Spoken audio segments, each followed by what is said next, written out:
So welcome back to this next session of the SWAYAM course. By the way, today is 8th of January, so it's the first recording of this year, 2019. So I suspect, of course, this video will stay for a long time on YouTube, but at least the first few viewers of this are likely to be seeing it in the early part of 2019. So let me wish all of you a very happy new year and wish all of you enjoyable stays in your own campuses, universities, colleges, and so on. So once again, welcome back to this course on Cornerstone Ideas in Material Science and Engineering. And just to sort of position where we are right now, primarily this course is intended to combine pedagogy and content, which is a rather rare combination because people who usually focus on pedagogy and pedagogy research rarely do content research or materials research and so on. But here in this particular course, we would like to bring together the best teaching practices as is communicated through scientific literature as we know it as of now, and trying to sort of contextualize it in the general scheme of material science education. So as always, there will be two components to this lecture. There is pedagogy, and by now I hope those of you who are listening to these lectures recall what this is. So it is essentially the practice of systematic instruction, and the question is what constitutes systematic, and in any given discipline systematicity has a structure to it, and of course there is a lot of creative freedom there as well, but nonetheless there is a structure, and pedagogy is actually bringing that structure to the classroom so that there is some kind of scaffolding and some kind of guided learning that is enabled for the students. So we will recap the few things that I would like to recap today before we plunge into new ideas in pedagogy are the following. The first one is Socratic method, and an example of Socratic method was seen in the context of what is called Socratic seminar or Socratic circle. This is actually an example of one such circle. It becomes truly Socratic only when you ask students questions and elicit answers and then ask counter questions and so on and so on. So there should be this give and take of questions and answers, and a good fraction of time would go into this kind of a back and forth dialectic between the student and the teacher, with the intention of essentially illuminating people on both ends of this particular table, all right, on both sides of this. So the idea is to very often look at text, for instance, and this is one of the nice things about Socratic method, in the sense you could give some textual content to the students. It could be given even before the class begins, for instance, and you could ask them to wrestle with the text in the best possible manner, and then get them to wrestle with you with the text, wherein you sort of ask them questions and then they think about it on their own, they debate about possibilities and so on with one another, and as a consequence there is this collective learning that is enabled. And there were similar and connected ideas that were given in this particular course. For instance, I spoke to you about guided reading, wherein it's of course a forest of literature out there, but that's not necessarily the point of having an instructor. The idea is to sort of sieve it and sort of put it across in a pedagogically constructive manner. And we saw the word construction in many ways. For instance, we looked at constructivism, connectionism. We also looked at something called constructive alignment. In fact, Dr. Richa Sharma, who took one of these sessions, has spoken to you about constructive alignment and how that is helpful in evaluating student responses and so on. Okay, so I would like you to recall what Socratic circle is and the importance of Q&A in the context of Socratic circles, and how critical the right kind of questions are in enhancing and catalyzing learning. So that is the first thing. The second thing is the Piaget's developmental theory, and this it was shown in this particular table. And most of the time, of course, the students we deal with are in this category, all right. So very often the students we deal with are 18 and beyond, so they are certainly adult learners, which means to say they can use formal operations, which essentially means to say they can work with the abstract, they can theorize, they can develop their own hypothesis. They usually can think about facts and counterfacts, so they can say, okay, this is what it means, but what if that was not the case? Alright, this is what we know about this material, but what if that was not the case? This is what we know about this material, but really does every member of this material's class have this behavior? So they are capable of asking factual and counterfactual questions, and that is also very helpful in their learning. And of course, exercise of logic and reasoning. This is something that really needs to be emphasized in college education. In fact, the ability to argue and reason, so that they do not necessarily become just specialists of something, but they actually understand the process of thinking and they understand the process of learning. Strategizing, that includes their own learning strategy building and planning for a wide range of activities that constitutes life, and concepts learned in one context is applied to another. For instance, contexts or concepts that might be learned in the backdrop of chemistry, applying it to materials. Concepts learned in the backdrop of physics, sort of knowing how to apply it to materials. Concepts that are learned in the backdrop of mathematics, let's say analytic functions, putting it in the context of molecular dynamics, for instance. So those would be examples of wherein concepts from related areas are pooled in for the purpose of a particular activity. And students usually that we are dealing with have the ability to do this, and this is a very profound thing and very under-exercised in education in general, in my opinion.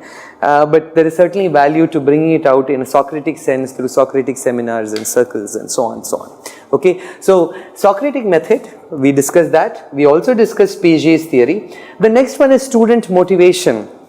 And I would like to tell a few things about motivation, because here in IIT Madras we have had sessions on student motivation, learner motivation, worker motivation, and so on and so on. And it turns out that by and large we are unconvinced that we can motivate somebody who is unmotivated. So if a person is not motivated to learn, for instance, there's no way you can flog the person to learn. But there may be a way to actually get the person to still learn, but it's not the same thing as a person who is actually motivated intrinsically. So there's a distinction made between intrinsic motivation and extrinsic motivation. Intrinsic motivation is what drives a person to learn. So there is a self-organizing principle that is operating within the person, which is sort of helpful. So intrinsically motivated student would be somebody who is interested in learning, in the process of deliberating, in the process of thinking, and so on. While on the other hand, an extrinsically motivated student would be somebody who is interested in a job, a career, money that comes with it, and perhaps status that comes with it in family circles, and so on and so on. They're all extrinsic motivators. The challenge with extrinsic motivation is that it is not tenable. It doesn't keep a person going through life. You can be intrinsically motivated and work for the rest of your life, intrinsically motivated, keeping yourself intrinsically motivated. You cannot really run yourself dry on fuel by just chasing extrinsic motivating factors. So a student may have to, as a consequence, balance out the intrinsic motivating factors and extrinsic motivating factors. A teacher also has to think about it, because if a student is just not motivated, then you can provide some extrinsic motivating factors. Marks, good grades, for example, would be extrinsic motivating factors, the kind that we can actually offer, but it's not necessarily a substitute for intrinsic motivation. Nonetheless, there are mechanisms that people have been able to research. They have asked this question: Can an external agent provide intrinsic motivation? The answer seems to be still undecided. But there is some evidence that a positive social environment can help. Somebody who just doesn't want to learn, being in a positive social environment where learning is encouraged, is likely to eventually seep in. So you get the person extrinsically motivated. Once the person gets mastery over the task, the person basically ends up having intrinsic motivation to do the task. Okay, so the idea is to sort of provide extrinsic motivation if the person is not intrinsically motivated, and at the same time get the person to pursue mastery. And once the person pursues mastery and autonomy, the person enjoys this activity and as a consequence would be intrinsically motivated. So let me give an example of this. Here on campus, for instance, and you know this, most of us who are educators in India have to deal with an undergraduate population who are sent to us by their parents, because the parents might want them to be lawyers or doctors or engineers or whatnot. And there is very little perhaps self-introspection that has gone in before they signed up for an engineering program or a medical program and so on. So there is really only external driver for them to do well, to begin with at least. But if they start enjoying the discipline, then they start having an intrinsic motivation to learn the discipline, right? So to begin with, it might be I have to please my parents, which is an external motivating factor. But they get to the task, and if we can sort of get them to productively engage in the task and pursue some kind of mastery and provide them with wherewithals to achieve mastery of a certain kind, then they are likely to be intrinsically motivated and proceed further. So to summarize, most of the students that we are dealing with are at this stage. So typically they have fairly good mental development, not all, and I will come to that when we talk about student diversity. We have not talked about student diversity yet, and it is a topic that actually comes up very often in faculty development programs, and I will certainly cover that here also. I in fact have an entire module that has been developed on student diversity, not all of which can be easily addressed, but some of which can be through mechanisms that we use to engage with our students. So by and large, this is the mental framework that our students come to us with. All right, you can engage them Socratically, so that you basically provide them with food for thought, and so that they eventually pursue some kind of mastery or engagement, so that there is intrinsic motivation to do what they do. And that basically comes from also motivation related research in the area of education, wherein, as I told you, if a person is unmotivated, then there is a chance that they will get motivated if you provide them with external hand-holding mechanisms, give them external motivating factors, and then they get them to be sufficiently engaged. There is a danger in it though, because in a large classroom setting, you have large number of people, and you might think, oh, there are those few people who are not motivated at all, they are pretty sleepy all the time, or they are not willing to engage at all, and so on and so on. So then you might actually give them motivating factors, but you will have to sort of distribute that motivating factor across the class, and that includes the person who is actually very motivated. So you, as a consequence, will have a mix of class, a mishmash of classes, wherein you have a motivated bunch of students, and let us be optimistic and say they are the majority, and then you have an unmotivated set of students and some students in between, but unmotivated students, and to help the unmotivated students you give them this external motivating factor. But and then what you do is you also distribute it in the whole class. Okay, you basically say, if you do this right, then you will get this, and you say that will be true for everybody. But there is a danger to this, and the danger is that you are likely to lose the intrinsically motivated people, and this is how it happens. The intrinsically motivated people typically tend to lose that motivation when you give them things for which they do not expect anything. Okay, so they don't expect anything, they just expect intrinsic satisfaction, but then you give them this extrinsic motivation, their intrinsic motivation tends to collapse. And that is called the over justification effect, and it is actually well known, and it's a real puzzle in modern classrooms as to sort of balance this out. So let me bring this to the table. So this is called the over justification effect.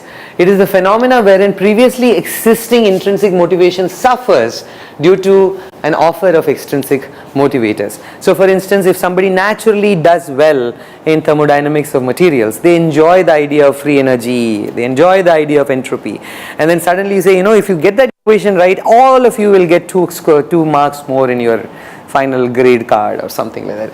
I mean, and you do it time and time again, you are basically going to kill this, because you are essentially not allowing the student to ride on her or his intrinsic motivation, you are allowing the students to ride on extrinsic motivation. But in a large class, you operate statistically, and then it's only some average that you are likely to actually hit. So this basically, as it stands right now, is one of the mysteries and puzzles of education. Okay, so how do you actually handle a large class wherein you have a mishmash of people? Okay, and you have to sort of help the person who is not motivated, but at the same time not lose the person who is motivated, and that is an intrinsic challenge. And the challenge comes from this effect, which is actually very well established. It's been known at least for 20 years now. So this comes from data. By the way, I've never spoken about data behind many of these things that I'm talking about here, but it does exist, and if there are people who are watching it who would like to read the research literature on it, please do drop me a line. I'll be happy to send you relevant literature. And if you want to do action research, for instance, in your own classrooms, I'll be happy to sort of help you design it and so on. So this happens because of a crowd out effect, wherein the extrinsic motivating factor occupies the place of the intrinsic motivating factor, and as a consequence the intrinsic motivation goes out of window. All right, and what happens is, once you make this substitution, in order to sustain the interest of the student, you'll have to continue offering extrinsic rewards. So this is a real puzzle, right? So if you start giving extrinsic rewards, some people might benefit, they will come on board. The ones who would have done it anyways, and you would want them to work on their intrinsic motivation because that is what keeps them going for life, but they might substitute that for extrinsic motivation and you might lose some people. So that's a huge potential loss, and you have to actually think about it. So as educators, it's a puzzle how to actually manage this. Okay, so this is a rather important effect, and that we have to think about, and that is what I have actually mentioned about some introspective questions. What are the dangers that arise out of over justification in today's teaching learning environments? So if you look at let us say some of the international experiments that are ongoing in teaching learning, gamification is becoming very common. I mean, you for everything that is actually right, a student gets a this and a that and so on, and it's actually extrinsic motivation, and we are likely to run into this danger of over justification and losing a lot of students on behalf of that. So while gamification is attractive as an experiment and it's interesting, there are positive results, one has to sort of look at it from the lens of this over justification, what we are likely to lose as a consequence. And how would this idea inform workplaces, sports activities, volunteer activities that are there in our campus cultures? So for instance, how do you think volunteer activities would be killed, for instance, or potentially killed, if you sort of replace everything that can be intrinsically driven by only extrinsic factors? Okay, so think about this, because university settings are vibrant settings, where there is youthful energy and enthusiasm and all kinds of activities that happen, but we could lose it if we just pursue gamification, if we just pursue over justification. Okay, and there is a real loss there, potential loss, and I wanted to bring that as a caution to the table. And I will stop at that. I will talk about student development and learner diversity in the next class, and then we will switch to, at this particular moment, polymers. Okay, so we have spoken about, as far as pedagogy is concerned, some of these concepts. Okay, and I would request you to bear some of these things in mind, and we will run a Socratic class on continuation of polymers. Okay, so in the last class we looked at many aspects of polymers. If you recall, we had a thought experiment wherein I said, okay, we have polymers, can you think about making lenses out of it? If so, what would be the process associated with it? I mean, if you understood, thought about it, and I also asked, okay, the process that you use, would it influence the amount of crystallinity that would be seen in this cast polymer? And many of you actually came up with the answers and so on. Okay, and we also looked at spherulitic structures. If you recall, do you recall spherulitic structures? The structures that look like crosses, you remember? So you have these Maltese cross-like structures, you remember? So these are called the Maltese crosses. And by the way, these are called Maltese cross because there's actually a cross called Maltese cross that actually looks like this. So these spherulites basically look like they're organized along these Maltese crosses in this particular manner. So there are concentric circles basically, and then there are concentric circles like this, and so on, okay? So that's what it is.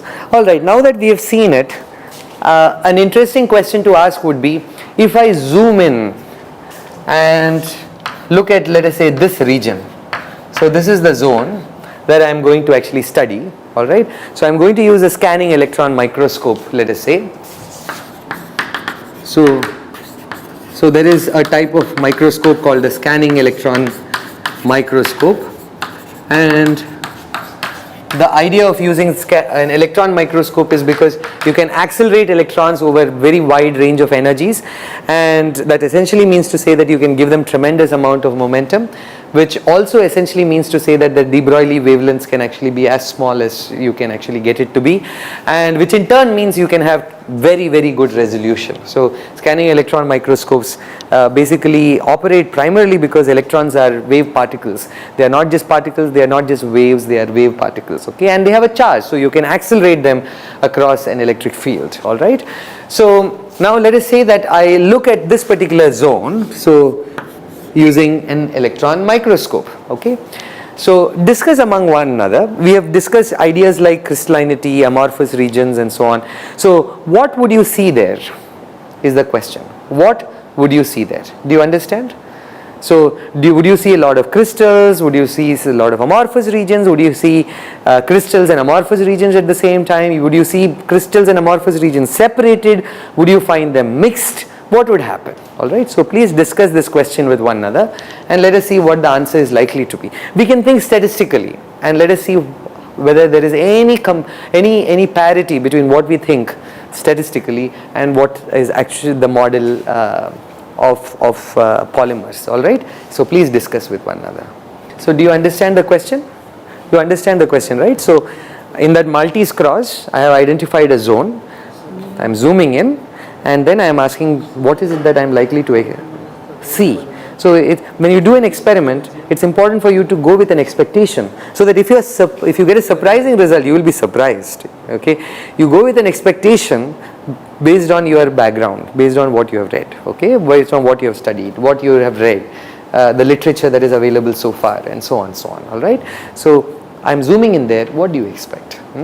Yeah. So do you understand the question? Yeah. What are you thinking? Sorry, what are you thinking?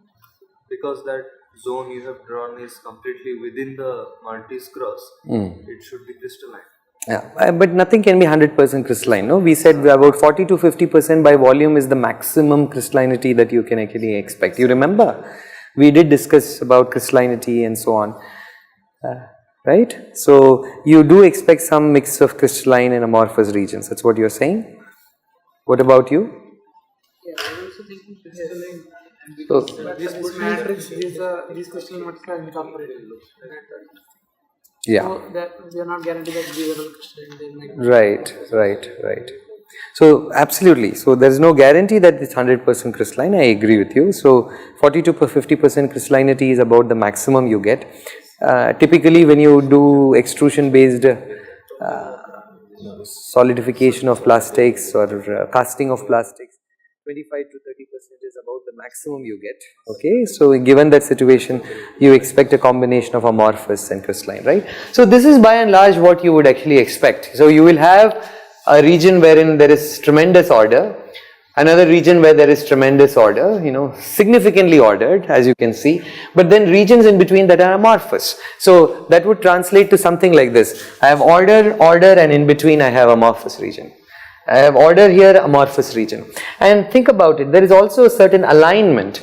And this alignment is not at all surprising anymore for you, isn't it? Because you have seen that you could have injection and extrusion, all of which have directional forces that are involved, and as a consequence there can be a certain direction to the solidification, and hence there can be an alignment associated with polymers, right? So do you see this? Yeah. So I'll ask you a question now. So what I'll do is I have these aligned chains, right? And what I want to do is I want to actually play with the distance between these aligned chains. Do you understand the question? Okay, so I have these aligned chains. You see some dimension is given here, 10 nanometers, and typically the dimension here that is involved between one line, let us say, and another line, let us say, is typically about 2 nanometers or so. And I want to increase it slightly, let's say to 2.3, 2.4, 2.5. I want to systematically change that. Is it possible, impossible, and what impact is it likely to have? That is the next question I want to ask you. You understand? So you got this thing right, that you will not have it 100% crystalline. You will have crystalline material in an ocean of amorphous material. So the crystallinity at the most is likely to be about 25 to 35%. If you are lucky if you get up to 40%, really lucky if you get up to 40%. I think I have told you a story also about protein crystallization and the fact that I got a party on account of protein crystallization and things like that, okay. So there is all of that, but now what I am going to do is I am going to actually play with this interchange distance, okay. So how would you do that? That is the next question. And what do you expect? Alright, so please discuss this with one another. So do you understand the question?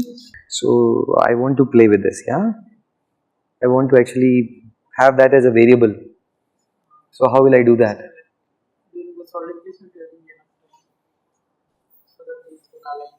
So one of your, that's a good solution. You can actually play with the solidification parameter. You can actually certainly reduce the volume fraction associated with it. But what if I don't want to actually do that? I want to freeze the solidification.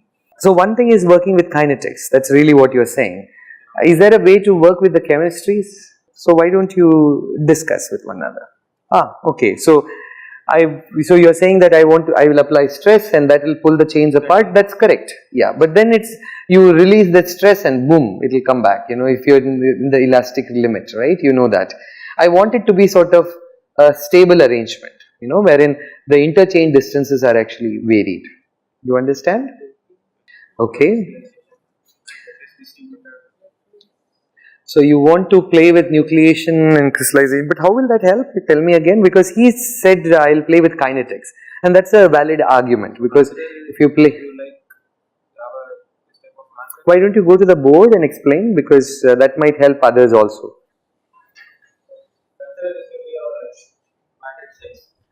So you have you consider it to be a 5 nanometer particle which you will be using as a nucleation site. So if we have something like 5-8% first and then 15-8% next. So the amount of particles inside the matrix for 5% will be less. So the interparticle distance will be more. So let me understand what you're trying to say. So you are, so you're basically varying what? The amount of particle and okay. So what you are basically trying to say is, I will have lot of nucleation sites. For 5, you consider this. For 15, okay. You have this. Yeah. So the interparticle distance. Yeah. So basically what he's saying is the following. It's an interesting idea, by the way. So what he's saying is, look here, after all there is a nucleation site and growth. Nucleation site and growth. If I want lots and lots of crystallinity, lots of regions where this happens, okay, then I basically introduce nucleation sites. By the way, that can be done heterogeneously. You don't even need to have a polymer for that. You can just add salt, for instance, and that can basically provide a heterogeneous nucleation site, and there can be lots and lots of growth. For instance, if this is the polymer, you have lots and lots of nucleation site. You will have a crystallite here, crystallite here, crystallite here, and so on. But if you did not have a lot of nucleation sites, then you would have a crystallite here and a crystallite here and a crystallite here and so on, right? So what I am convinced is, by your approach I can have more crystallites. I can increase the density of crystallites while scaling down the dimension associated with the crystallite. You understand what I am trying to say? So let us say this versus this. Let us think pictorially, graphically. So here I have only so many nucleation sites, let us say. So I will have a fairly large, and then of course statistically also I expect some nullity. One second.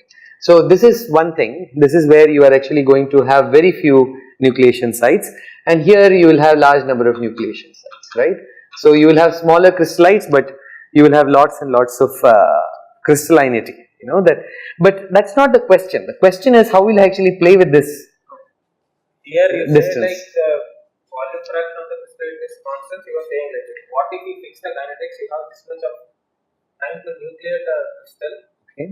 At that point, then what would happen is, the size of this crystal, especially if the viscosity here and the viscosity here would be the same, because see, think about it, you are nucleating and then there is growth.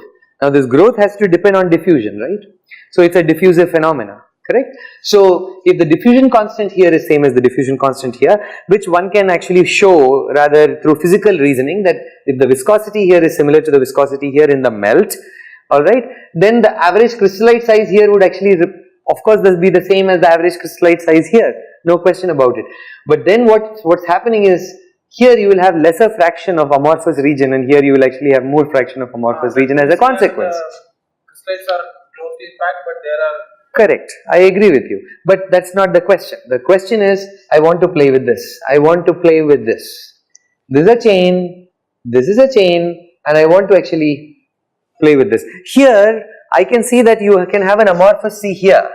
It doesn't necessarily guarantee that the chains are actually going to be crushed together or pushed together, shoved together or pulled apart. That is not obvious. What's that? If I decrease the chain length, okay. So typically if you have smaller chain lengths, crystallization kinetics is better. Okay. But how does that influence something like this? So that is an interesting point, by the way, Malik. It's actually non-trivial what you have said. Because if I reduce the chain length, essentially what happens is it improves the kinetics of crystallizations dramatically. Okay, and as a consequence you reduce the amorphous volume fraction across the bulk, you know. So this is a little bit more intrinsic. Here you are using an extrinsic, let us say heterogeneous nucleation agent and so on, which is a different story. Because as I pointed out here, you know, if you have the same kinetics here and here, you could argue that you will have more crystallites here, lesser crystallites here, but it will be ensconced by amorphous regions, right? But what he is saying is, why not change the polymer itself? You know, work with smaller chain polymers, that will improve the kinetics of crystallization, no question about it. So that will reduce the volume fraction of amorphous regions, and that should certainly help bring the chains together. Now, going by that hint, can we think about another mechanism by which we can actually reduce the chain length? So he said, let's shorten the polymer chain length. But let us say that you don't want to shorten the polymer chain length because there is an advantage associated with it. You remember, polymer chain length is correlated with mass or weight, and you remember those weights are associated with parameters like glass transient temperature, viscosity. So you don't want to change the composition unnecessarily, especially of the polymer. So can we add something to the melt so that they actually start coming closer? So why don't you discuss? Something like a So, radical you add to the chain, so that it repels one chain from the other, so it increases the distance or it attracts. see, radicals by definition are different from ions. Radicals are very short-lived, number one. Number two, uncharged. And they are unstable, right? If you add ions, you should still value charge neutrality. So that's an interesting point, good point. So what you are trying to say is, if I make this, let us say, as a chain negatively charged, such that the background becomes positively charged through some ion exchange process, and this also negatively charged, and this happens in the melt, then they would actually repel and go farther and farther away from one another. That's another argument that you are giving. It's a reasonable argument.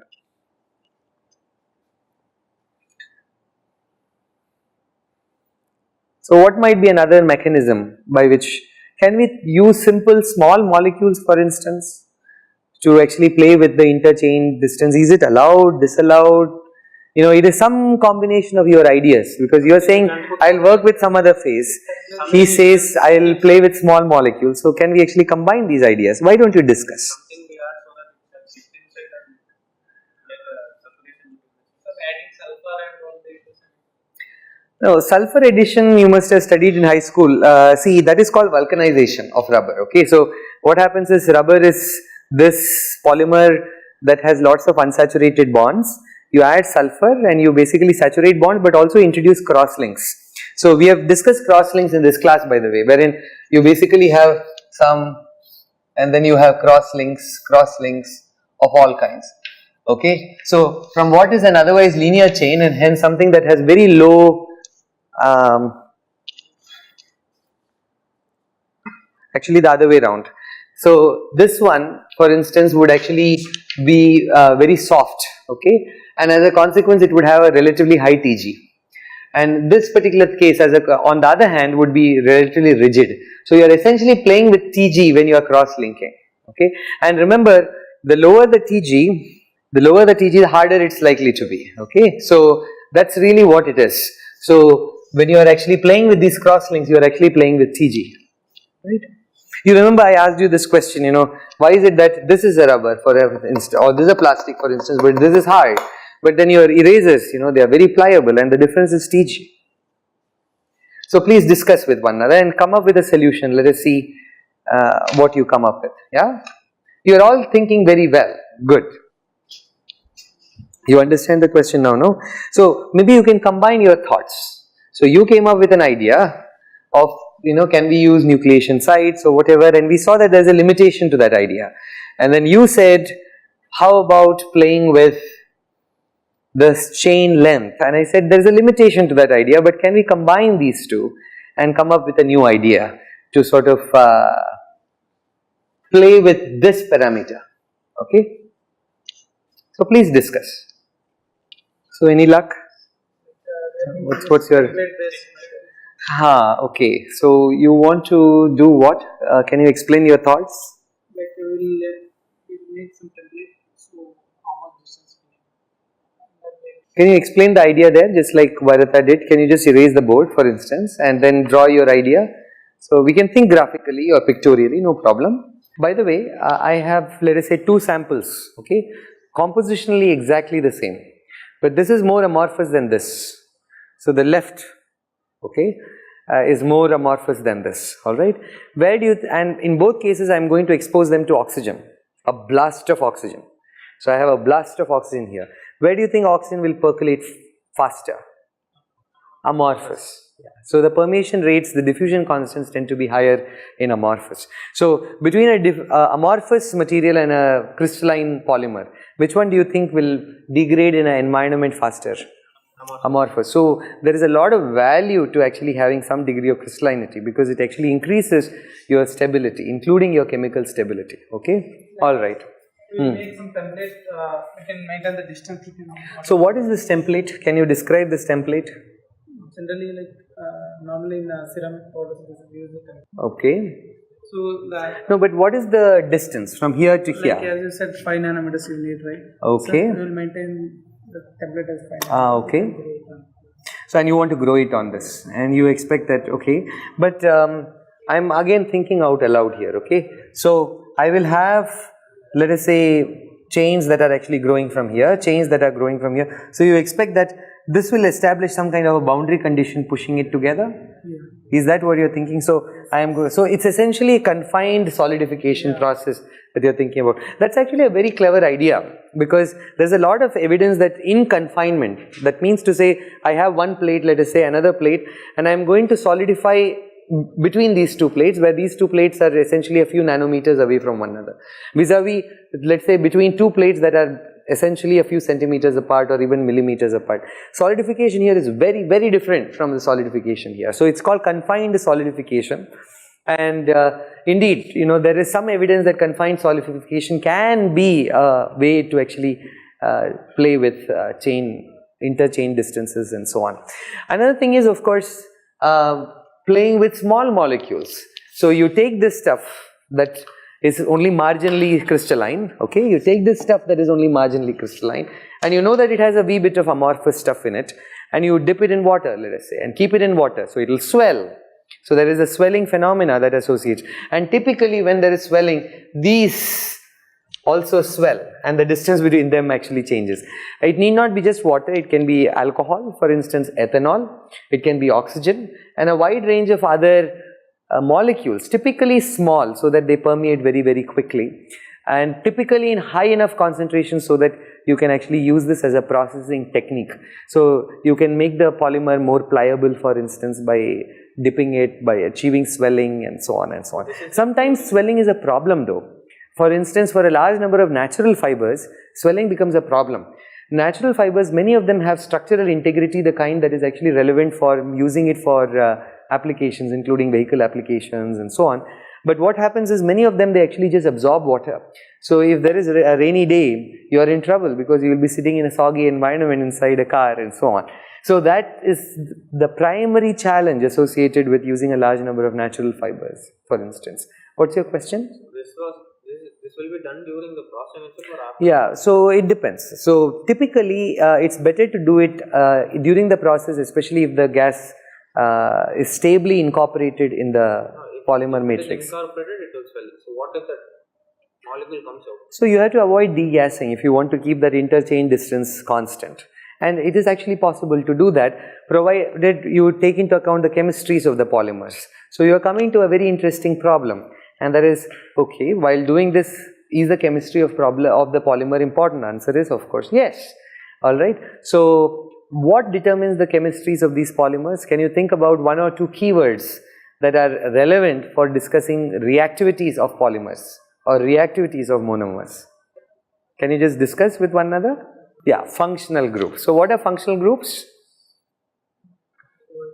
Collection of atoms like OH and H2. Yes, so it is usually a chemical moiety made up of a collection of atoms that determines the reactivity associated with the polymer, right? So if you can use the chemistry of the polymer as a thumb rule, as a sort of a pointer to determining which molecule can be used to play with interchange distance, that would be the most effective way of doing it. For instance, if you had a polymer with a lot of carboxylic acid groups associated with it, it is reasonable to have some oxygen molecules or even ammonia, because ammonia would combine with these carboxyl acid groups and it would stay there.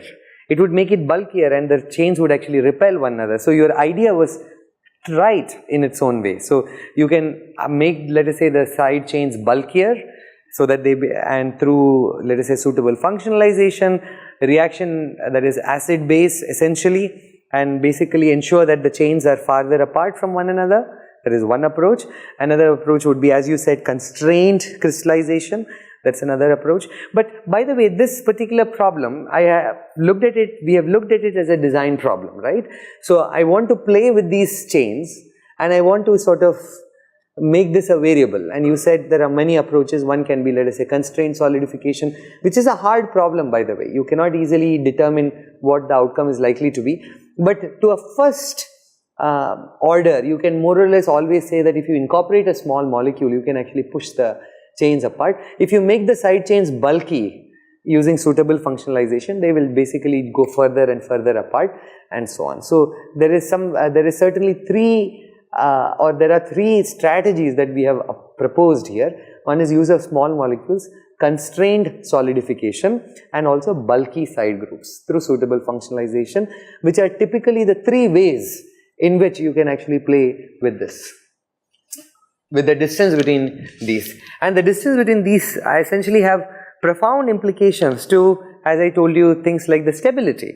If they are very, very close to one another, they are probably going to be more chemically stable and will last longer, will be more corrosion resistant than if these were very far apart, because amorphous material, the regions in between, are what actually are very permissive. They allow a lot of permeation of oxygen and ammonia and everything else that can be possibly thought of. Okay?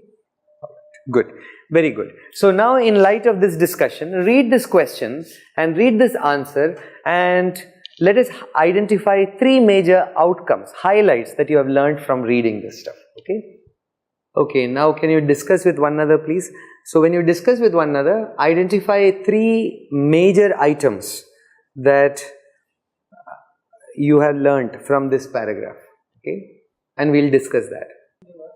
Just read this. So I have given you a question, and now when you discuss, you tell him three things that you found most interesting. You tell him three of the most interesting things you found, and then we will collate it and discuss it. Okay? So what are the three most interesting things that you told him? Okay, you're still reading? Okay, yeah, take your time. Yes.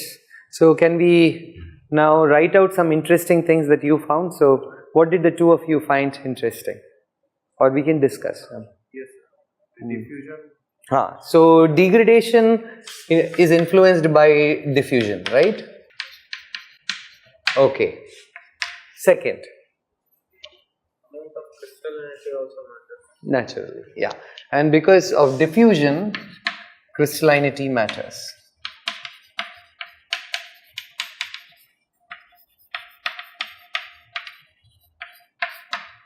To stability, right? Okay, next.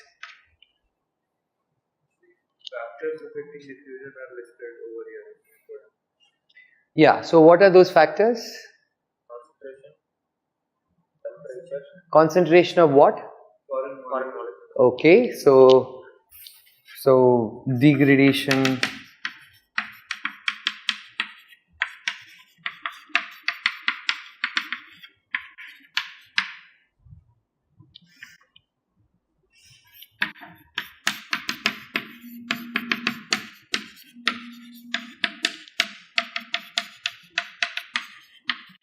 Then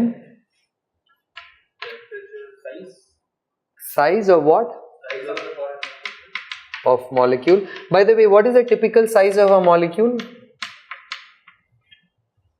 So take a molecule, guess the size. Okay, so nanometer is a very, very large molecule, right? So what is hydrogen atom size? 3 angstrom. 0.5. So that is the Bohr radius, right? So 0.5 angstrom. So that's called the Bohr radius. Yes. So hydrogen atom, no, it is hydrogen molecule would be close to 1 angstrom, but the atom would be 0.5 angstroms. No, 0.5 angstroms is actually the Bohr radius, right? So an atom is about 0.5 to 1 angstroms typically, right? What are some of the largest atoms that are there in the periodic table? No, atoms. Iodine is a fairly large atom. Rubidium. Yeah. Many rare earths, for instance, are very large atoms, right? Yes, very good. And in fact, rubidium, for instance, is almost 140 picometers. So that's about 1.4 angstroms. So that's roughly 3 times the size of a hydrogen atom. So it's very large. Okay. So size of the molecule. So we are talking about typically angstrom. In the ballpark of an angstrom. So next. What's another thing that influences the degradation? Temperature. Yes, obviously, right? It doesn't surprise you at all. By the way, is diffusion temperature dependent? Yes. Of course, right? Diffusion is temperature dependent. So if let us say you have a glass of hot water versus a glass of cold water, you put a wee bit of ink in this and this. Here it's supposed to actually diffuse faster. The warmer water would actually diffuse it faster. It's also the reason why, let us say, if you want to dissolve something quickly, let's say you want to dissolve sugar quickly, you would heat it up, right? So that's because diffusion typically increases with respect to temperature.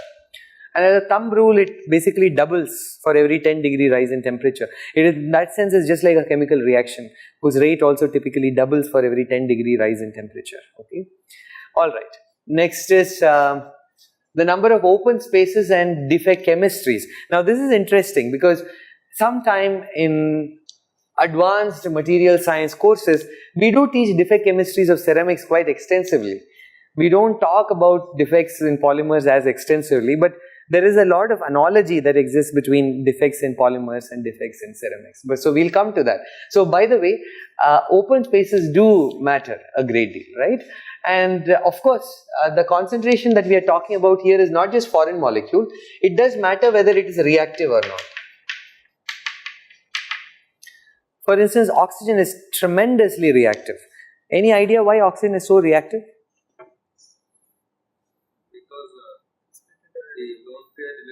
Yes, that's right. So actually oxygen is an example of a molecule that's a radical. It's that way a very amazing example of that which is a radical and a molecule at the same time. So oxygen is actually what is called as a diradical, right?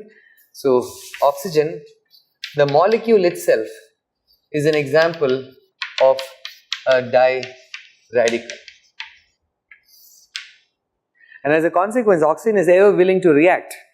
Okay, so let us say you have an oxidation process and then you have, let's say, a nitridation process. The oxidation will just take off at the expense of nitridation. And let us say you are doing nitridation and you have the tiniest bit of oxygen there, the oxide would form first. And the oxygen can actually kill the process. So inevitably oxygen, because of its diradical behavior, is extremely reactive. So you will have to sort of take that into account. Ammonia is also reactive because it also has a lone pair, for instance. But oxygen, Oxygen can react with another substance which also has lone pair of electrons. Yes, very naturally.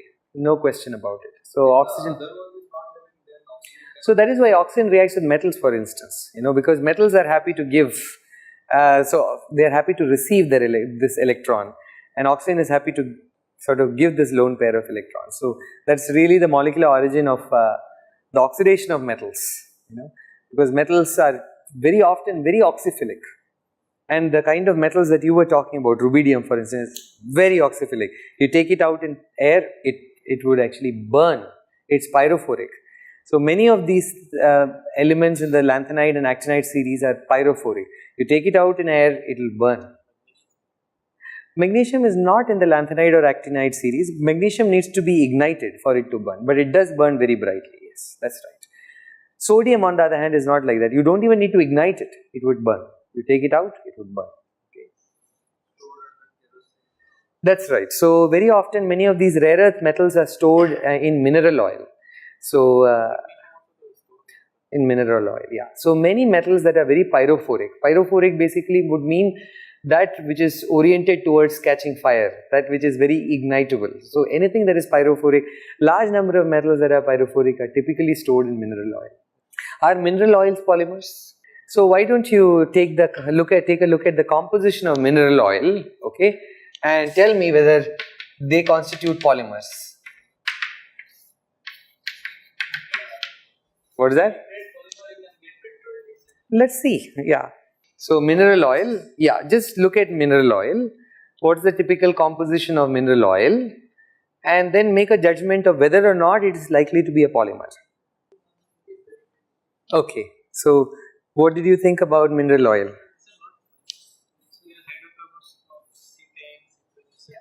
That's right. So they are not really polymers because you can't associate a monomer associated with it, right? So remember, in the case of polymers, it has to be a monomer unit that needs to be multiplied, right? That is not the case with these minerals. So they are long chain hydrocarbons and so on. Very good, very good. If we take polymers and undergo pyrolysis, then they can get this. That is right. So many polymers, in fact, plant-based polymers and plastics can also be used. In fact, you should just Google this. Professor Indumati Nambi from IIT Madras, from the Civil Engineering Department, they have come up with this technology wherein you can essentially almost anaerobically pyrolyze plastics and as a consequence get oil. And the reason why it became very important and it almost hit the headlines this recent past was because of the fact that Tamil Nadu government has actually gone plastic free. It has banned plastics. So many other state governments have not banned it, but Tamil Nadu has banned it. So now if you go to the shops, they won't give any plastic, right? So they say you go figure. So right, so these plastics can actually be converted into fuel using her technology. So there are those ideas that are around. Similarly, there are ideas wherein people are thinking about biodiesel, for instance, wherein you start with, let us say, plant-based cellulosic materials and then typically use a combination of heat, maybe biodigestion, in order to make fuels out of it. So there are some very interesting developments that are happening primarily based on natural polymers, natural fibers, where people are thinking about extracting out fuel from it and so on and so on. Okay, so and also in this particular case through plastics, valorizing plastics, right?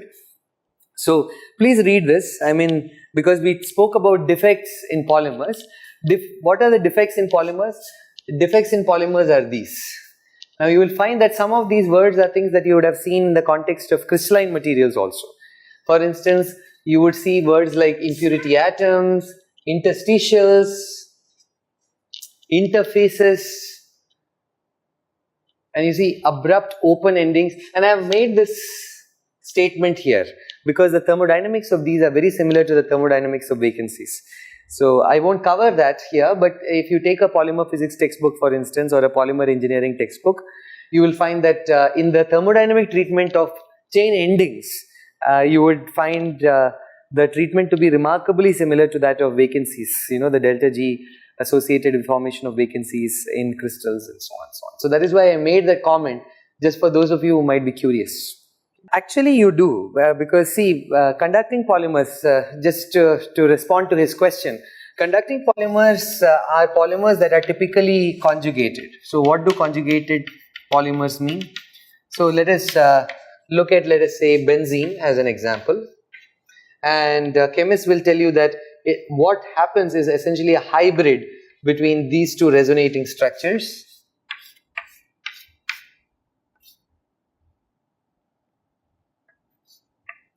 So that basically means to say statistically a benzene molecule is this and this. So you cannot necessarily localize this electron cloud because of essentially the uncertainty principle for all practical purposes. So it's a combination of uncertainty principle plus overlap of orbitals, which essentially means to say that this gives rise to something like this. So that is the notation that is used to essentially say that, look, here you have a delocalized electron cloud, okay, and that's a pi electron cloud, all right. And what happens in the case of these polymers? Let us say that you have a polymer that looks like this. It's the backbone of the polymer, and you have delocalized electrons that are like this. So that is equivalent to saying that you essentially have a system that is a hybrid, a resonance hybrid of a system wherein you have a double bond, single bond, double bond, single bond, double bond, single bond, and something which has a single bond, double bond, single bond, double bond, and so on. So this essentially becomes a resonance hybrid that is equivalent to saying that this bond is delocalized, this bond is delocalized, and so on. So this is just like this. Now what happens when you have a delocalized bond? It's like conduction band. It is like having a conduction electron. Because the electrons here are of course forming the backbone, the electrons here are essentially just shared. And as a consequence, systems like this, they are called conjugated polymers, they typically are conducting. Now what can happen is, just like semiconductors can be doped to give rise to either p-type or n-type, you can dope this, you can introduce defects in this. You can sort of introduce a defect here so that here the delocalization is broken, for instance, and then you can sort of make it either an electron donor or an electron acceptor. And if it is more like an electron donor, it is analogous to an n-type material, an n-type semiconductor. If it is on the other hand an electron acceptor, it is analogous to p-type semiconductor. So I can basically play with this and basically have some structures here that are electron accepting, or some structures here that are electron releasing, and based on that you would have an emergent chemistry. Equivalent to conduction means It is not. It's of course not, because there is a fundamental difference. The polymer is not an infinitely periodic system. A crystalline object, on the other hand, by definition is an infinitely periodic system. So it's not fundamentally the same, it's analogous. This one is a molecular orbital, that one is not a molecular orbital, it's a crystal orbital. It goes, the conduction band electron, the level associated with it actually extends throughout the solid. if the change of the polymer is very low, then essentially It's not a polymer anymore. I mean, if it is very, very, very small, and then what you would see is an end defect. Let us say I do not have this going infinity to infinity. So I have a defect here, I have a defect here, it's no longer conjugated, you know. So you can break the conjugation by essentially introducing scissions, you know. By the way, there are other ways to cause degradation of polymers also. For example, exposure to light is a very common one. So it's called photodegradation. Similarly, radiation damage is also common in polymers, which actually limits its use in high radiation environments, in extreme environments. So one of the major limitations associated with use of polymers is precisely this. The use in extreme environments, high radiation environments, high temperature environments is rather limited. Alright, it's tremendously castable, which is the big advantage associated with polymers. But at the same time, it's also having some of these obvious challenges and disadvantages associated with it. Okay, so alright, so please read this. So the defects in polymers, the defects are interfaces, and we talk about interfaces and chain abrupt endings, you know, which is essentially like vacancy. Alright, and I told you that the thermodynamics of this abrupt chain endings are very similar to the thermodynamics of vacancies and point defects as seen in crystalline objects. Okay? And then there are other common defects, including various interstitial atoms, foreign atoms, and so on, and you have seen some of these. Okay. You can have not just impurity atoms or foreign atoms, you can in fact have molecules that are foreign. You know, for instance, H2O, ammonia, and so on. But here is interesting. See, I have also mentioned impurity atoms in the molecular structure. So let us say that I have a AB structure. So it's suppose the monomer is AB, alright. But then somewhere in between I have an A prime. That means I have knocked off a hydrogen and I have a, let's say, hydroxyl. Okay. So that too could be a defect in the polymer. So you could have defects arising out of changes in chemical composition, for instance, because of impurity atoms, impurity molecules, abrupt change in things, interstitials, and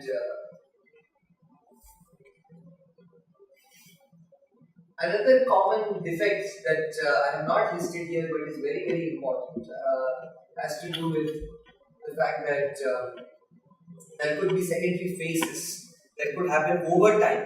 For instance, degradation followed by some secondary phase formation is also well known in the case of polymers, but I have not written it down. I will probably write it down later. But that is another thing that you might want to refer to.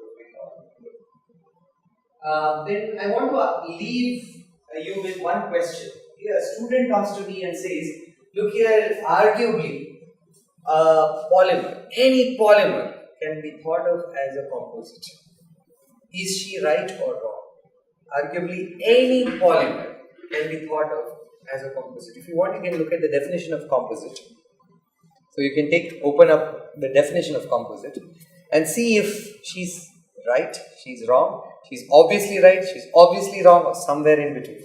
Okay? Or a resonance hybrid of the two. Okay? Yes. Is it since we have crystalline and amorphous phase? Think about it for some time. I would like you to think. She came with this problem. You are supposed to help me out with this. Maybe because they have composite is like you are having two different phases combined together. Yeah, so like alternate layers. Composite is basically heterogeneous mixture, more than one phase is present. But polymer may not be a multi-phase material. You can consider it like something like a sandwich, right? Which has amorphous, crystalline, amorphous, crystalline, amorphous, crystalline. If you have something like this microstructure, then you call that to be a composite, or you just see the definition. Polymers you can see two different, like polymer matrix and putting some different material, the fibers aside.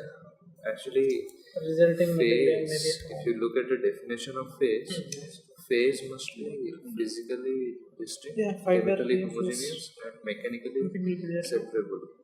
This is somehow I remember this much. So, in a polymer, let us say this is crystalline, this is amorphous, this is crystalline, this is amorphous, this is crystalline, like that. Okay. So what are your thoughts? Maybe they are What chemically homogeneous, Chemically homogeneous. but they are not separable. What is the formal definition of a composite material? Can you help me with that? made of two different. Yeah, so I can think you use mostly the don't come purely under the materials composite category. oriented lingo and explain it to me? So something made up of two or more distinct phases, disparate materials, what is the common definition? Like composite is a material made up of two or more constituent materials with significantly different physical or chemical properties that when combined produce a material characteristic different from the individual components. Okay, so these are the characteristics. So it should have two or more distinct constituents, right? So by distinct constituents we mean it's of course going to be two or more phases, and then it has an emergent property, right? That means I have material A having property A, I have material B having property B. The emergent property will be some weighted sum of this property plus this property. So I have emergent property. And in some cases it's difficult to actually mathematically predict it also. So there can be non-linearity in these property emergence. But it has two or more distinct, physically distinct constituents. So if I have a polymer, do I have two or more physically distinct constituents? You saw the fringed micelle model, wherein you have a chain, you have a crystalline region, and then you have an amorphous region. Both of them would be having very different properties, but they are mixed together. So that's what she was thinking when she was talking about the fact that most semi-crystalline polymers, for instance, are actually composites, because it's essentially an amorphous plus crystalline object that is coexisting with one another to give rise to a single object. Okay, so if you were able to find a way to separate it out, Yes, so that It's is not the- easy to separate it out. If you were to find a way to separate it out, the property of this would be different from the property of this. The density of this would be different from the density of this. But you put it together, that is what you're actually observing in your semi-crystalline polymer. So that's what she was thinking.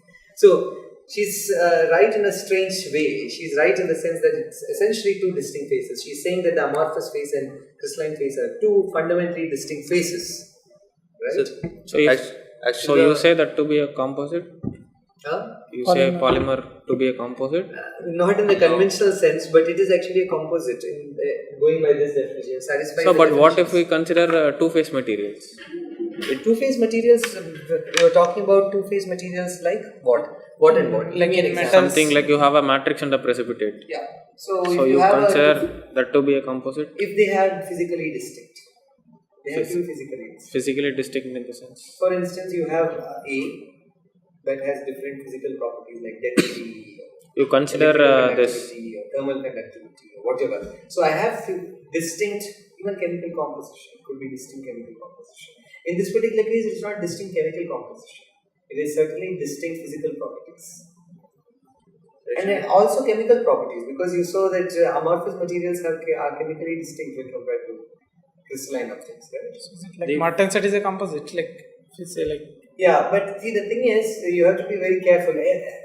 All of us are composites. So the bottom line is that this is sort of typically meant to mean engineered composites. Okay, when you find it in the context of material science and engineering, when people use the word composites, they are typically engineered composites where each of the phases are not in minuscule amount. It is measurable. It is discernible. It is typically 2 or more weight percent. Typically 2 to 5 weight percent and more. Now, that is precisely why you would not call a doped semiconductor a composite, for instance. Okay, Yeah. because you have so little of the secondary phase that you cannot really distinguish it. There's no way to separate it. You can't even imagine separating one from the other. There's not even an abstract world where you can separate it out. But in the case of most engineered composites, there's this abstract world where you can separate it out into A and B. And those are typically what are called composites. So the answer to her question is a little queasy, but at the same time, I think the answer is yes, because they have fundamentally different physical properties, and in principle, they are separable also, because they can be. Let us say you put it in a medium where one dissolves, the other one doesn't dissolve. You will actually have this separated out and this separated out, and you have a separation. And this would be a fundamentally different material. This would be a fundamentally different material, and so on. So you could arguably have something that is 100% amorphous derivative of it. Arguably have 100%, very difficult to do that, right? 100% derivative, crystalline derivative of the same. Which is never possible, we saw that practically speaking. But mathematically, can you do that? Yes. And hence she calls it a composite. The formal definition of a phase The formal definition of phase is something that is physically distinct, chemically homogeneous, and mechanically separable. All three are mechanically separable. Yes. So- The mechanically separable part is actually the most difficult part for most composites. Actually, most engineering composites cannot be mechanically separated once they are made. It's very difficult to separate. For instance, dental composites. You have this hydroxyapatite and this whole bunch of other things that are mixed together. It's very hard to separate it out, and then you could say, okay, then doesn't it depend on the technology?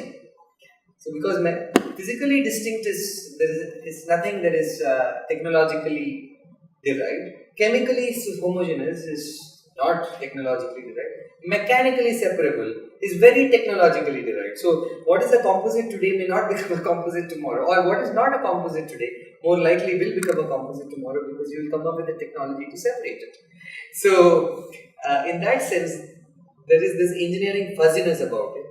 But I would say she has a reasonable argument. Okay. So, alright. So, one more thing I wanted to add, especially because Malik talked about vulcanization. So, what vulcanization does is, in fact, it actually makes the polymer more tough. So, it improves the toughness associated with the polymer. That means to say, we have discussed toughness before in this class. The impact resistance for all practical purposes. The amount of energy that can be absorbed by the material before it comes apart. So typically, if you consider natural rubber, it's not very tough. But if you consider vulcanized rubber, it's very tough. And just like ceramics, for instance, there are metals that can be evaluated for their toughness using these tests, the Sharpie's test, the chevron test, and the ISOT test. These are the most standard tests for toughness. The Sharpie's test is essentially a test where you have a pendulum, you release the pendulum, you know the kinetic energy associated with the pendulum, so you know the energy is likely to release into the material. And then you find out the height at which it has to be released before the material comes upon. And that gives you a measure of the energy that is sunk into the material before it comes upon. By the way, toughness is a statistical parameter. It is not just a physical parameter, because based on the preparation of the sample, you could get very, very different results. And as a consequence, toughness has to be thought of as an engineering parameter in the sense it's not just physical, it is statistical as well. And so it actually embodies both statistics and physics in it. So it's not purely a physical parameter. Nonetheless, these are the standard tests that are used. Even ASME, so there are maybe mechanical engineers, for instance, who would be very interested in toughness. They would typically resort to one of these tests. The Sharpie's indent test, the Sharpie's test, or the indentation test, the ISOT test, the chevron B test, not the indentation test, but the Sharpie, chevron, and ISOT tests are the tests that are used. Okay, so with that we will conclude today's lesson. So we started out, by the way, as we always do with pedagogy. We discussed Socratic method. We discussed the developmental stage in which we sort of start engaging the students, and they're typically at the final stage of their development, which means they're capable of abstract reasoning, using concepts from one area in another area. And we have seen evidence of that in this class, where students have used concepts that they might have studied from somewhere else to respond to certain questions that were asked in this class, for instance. And we adopted a largely Socratic method wherein there were questions, there were answers, and there were questions built on those answers, and so on and so on. And there was information that was, as a consequence, hierarchically structured. And that is really what we tried to do in this particular course. And we also talked about motivation, the fact that there is intrinsic motivation and extrinsic motivation. Intrinsic motivation is very fundamental to the person. He or she undertakes that particular activity, and it's a certain behavior that is manifesting because of the fact that the person doesn't need any external driver. On the other hand, extrinsic motivation are external drivers that can include grades, marks, social status, money, whatever. They are all extrinsic motivators, but there's a lot of evidence that extrinsic motivation cannot keep a person going for life on a particular activity. Intrinsic motivation, on the other hand, can keep a person going for life. And as a consequence, intrinsic motivation is a good thing to pursue. And many researchers disagree on whether a person who is fundamentally unmotivated can be motivated. There is some evidence that you can actually provide extrinsic motivation, get that person to pursue mastery, and once the person gets mastery, the person might enjoy the activity and as a consequence get intrinsically motivated, and primarily through a skill development process. We will start discussing student development in the next class.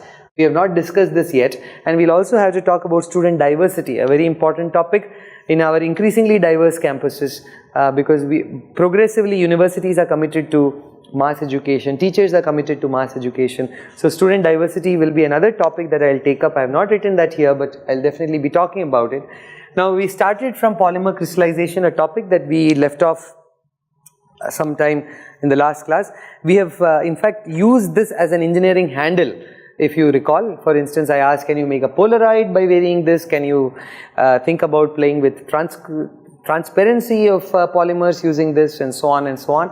And then there were some very interesting suggestions that came up when I asked questions about what do you expect here and how do you actually handle the interchain distance. And this was actually asked in the context of the fringed micelle model, where essentially you have a polymer that is aligned, another polymer that is aligned, and in between you have an ocean of amorphous materials. Typically the interchain distances tend to be a few nanometers, and to put that in context, the distance of an atom is just an angstrom or so, so we are talking about a few nanometers, so the distance essentially that equivalent to a few tens to hundreds of atoms essentially, right?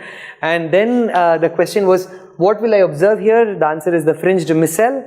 I would have sort of chains, and then I would have the amorphous region, and chains would be interspersed in the amorphous region, right? So that's another thing that we looked at. And then we asked questions like, okay, so given that a polymer is almost always having some finite amount of crystallinity, what does it tell about diffusion, what does it tell about degradation, and what about defects in the polymers, and we discussed each one of those in the context of primarily diffusion. And as a fun fact, we discussed oxygen as a diradical, alright, and also as a fun fact we sort of discussed conjugated polymers, the fact that you can actually get a polymer to be very conducting if you can have conjugation. So it's essentially like a benzene ring, but just stretch it infinitely on both lines. You just open it up and stretch it in both lines and along both directions, and you would essentially get a conducting polymer. So crystallinity matters. Degradation can be very significantly influenced by diffusion, and there are many parameters that go into degradation. That includes temperature, not surprising because temperature and diffusion also are correlated, right? And it depends upon the size of the molecule and the reactivity of the molecule. What determines the reactivity of the molecule? The functional groups that are present in the polymer, and then also the nature of the foreign molecule. And we also saw that mineral oil is very helpful, of course, but it's certainly not an example of a polymer, and we gave a reason why that was so. And in the class there were some very clever suggestions that were given about how the interchain lengths can be actually modified by using small molecules essentially, and also by using functional groups, by using basically bulky side groups, and also constrained crystallization. That was an idea that came up from here, and that is consistent with what is there in literature. People still do not fully understand constrained crystallization and constrained solidification very well, okay. But it is true that you can play with the interchain length by using constrained solidification. So with that, we will come to an end of this class. So if there are any questions, we'll take 1 or 2 questions, otherwise we are done. You're all set? Okay. Thank you very much. So with that, we have come to the end of this YM session, and we'll meet you again very soon. Thank you.